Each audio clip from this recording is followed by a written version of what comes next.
So we're here today with JP, and today we're going to reinforce JP's hairline. The actual hairline itself has lost some frame to his face, if you will. And so what we're going to do is focus on reinforcing this hairline, dropping this hairline down slightly, and then coming back through this area here and lightly reinforcing it. I met JP 11 years ago, and we met at a time where he was just kind of discovering some options for his hair loss. Wasn't really mentally ready for anything surgical, so we recommended finasteride, which is essentially Propecia, and Rogaine. And these are two FDA-approved options to help kind of control future hair loss. What we're going to do today is harvest what we call a level 5, which is about 2,500 to 3,000 hairs.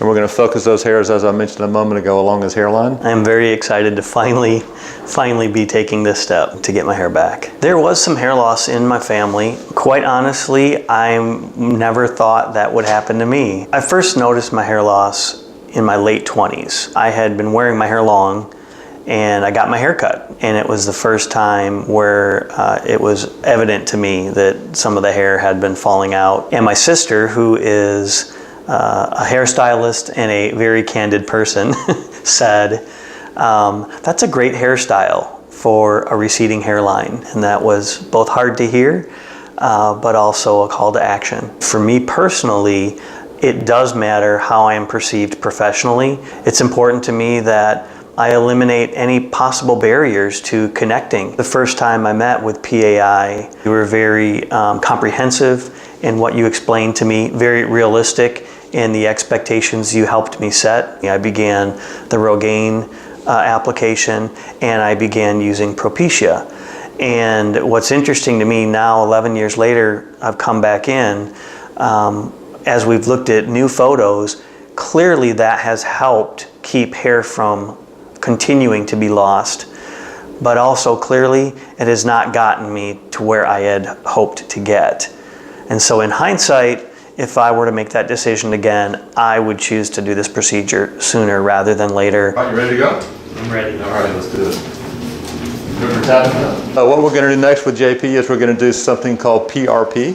That's where we're going to take a little bit of the platelets and plasma from John's blood, which it contains his own adult stem cells and bioactive proteins and growth factors. And we're going to actually take some of this and we're going to inject it in the recipient bed where we're going to place the follicles.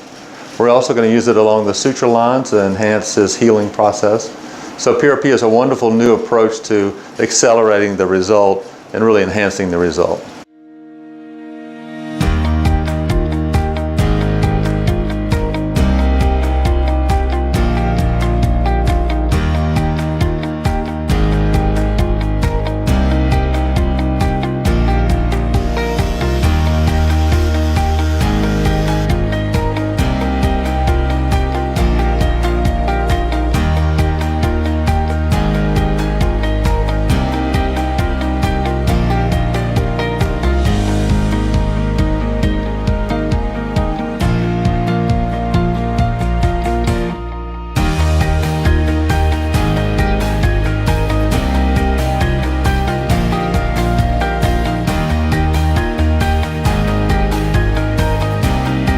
We just finished John's surgery, and we were able to put a large number of the very small grafts, 1 and 2, and 3 hair grafts in the front, and slightly larger multi-unit grafts as we go further back. And we got approximately 4,500 to 5,000 hairs. So we're going to take John home and get his medication, get him comfortable. How are you feeling? I'm feeling like I wish I hadn't waited so long to do this. From start to finish, really no pain, zero pain. It's been about 24 hours since John had his procedure done, and what we did for him yesterday is we actually did a multi-unit hair grafting procedure for him. In that procedure, we actually harvested a very thin sliver of tissue from the occipital and temporal areas of the back of John's head. And when we do that, we gently draw the other tissue together and simply suture that. So he could go back to work today if he had to, and no one would see anything on the back of his head. And that's one of the beauties of this technique, is that it's easy to conceal. I'm going to gently lift the hair, and we can see right here where the two parts were brought back together. And so this actually wraps around through here to the other side, and you can see the two parts meet very beautifully together there. So you can see some little small scabs are forming along the frontal hairline. So John's hairline was actually up in this area, and we just advanced it a little bit further forward where it would typically be had he not lost hair at this age. You can see we put the follicles very, very close together, and this is going to be a great result. I can't believe that 24 hours ago I did not know the individuals who took care of me yesterday and today, because already in a short amount of time I feel like I've built a personal relationship with each of them. The physician, when he first engaged me, was very personable, very caring about the result. He was very meticulous about what he drew out. And then the rest of the staff, I think they were as good as a sedative of making me feel comfortable and at ease. What would you say to a patient that's kind of where you were 11 years ago? I would encourage you to push yourself past your personal comfort level, because you won't regret making the decision to do it sooner than later. One thing I would say, only 24 hours into it, is I am surprised at when I look or even touch the back of my head that those sutures are not at all visible. It isn't at all in the way that I touch it. And so again, when you think about getting back to work and getting back to some normal activities, this is certainly not going to be an area of concern. So good morning, we're here with John. It's been 11 days since this procedure. John, how do you feel today? I feel great today. The healing process is well on its way, much faster than I expected, and it's been a fun journey actually. Okay, so John just had his stitches removed. We harvested hair from the occipital and temporal area 11 days ago.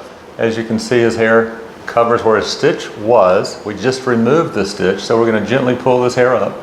And we just put some Neosporin along the suture line, so you'll see that the hair looks a little bit wet.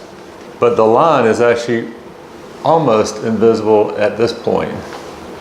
And the hair actually meets the line on both sides. So when we harvested the little section of donor hair, and when we brought the two parts back together, we sutured them together.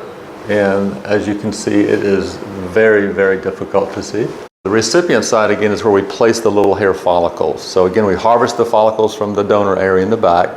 And again, the reason we get them from the back and sides is because those hairs are more permanent than the original hairs that were here. So we're going to take a look at that. Again, it's been 11 days. So I'm going to gently lift this so you can see it's still a little bit pink. So this is where we put all those follicles. There's a few little small scabs that are still here. Not uncommon for the 11th day, but you can see almost all of them are gone. And over the next day or so, that will fall off. We used the multi-unit hair grafting about 1/2 centimeter to a centimeter behind his hairline. And that's going to help build density and volume, because this is pretty full here. Had we only used micrografts and follicular units, it would be very, very light even after it was completely grown in.